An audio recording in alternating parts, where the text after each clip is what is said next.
Flex ko sa inyo guys yung paglalagyan ko ng kulungan ng pusa at aso. Parang bahay din, naka-layout din kasi lalagyan po ng sintado, may flooring ito. Tingnan niyo po.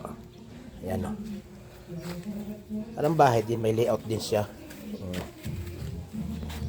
Ito na lang, konti na lang. Tikas yung lupa guys, tsaka may. Ayan o. Solo album naman tayo, wala tayo kasama eh. Ayan o. Tigas, tsaka po siyempre malaki antenna ni Kuya George, yun lang. Pag natapos ko yan guys, pintura na muna ako. Baka bukas pa siguro ako makapagpuan flooring.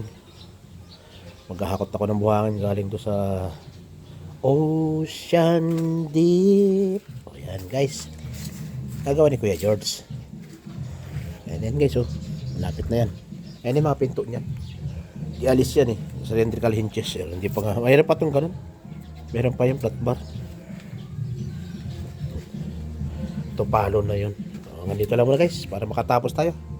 Maraming po salamat sa inyong lahat, sa mga nagla-likes, nagsishare, nag-heart, at yung mga nagsusubscribe. Maraming po salamat sa inyo. Sa ating, sabi nila, blue up, red up, black up, alam nyo na yan kung ano-ano yan. Tatlong yan. Maraming po salamat. Nandito lang po muna ang inyong Kuya George, o si Kuya George The Adventure. Bye bye for now.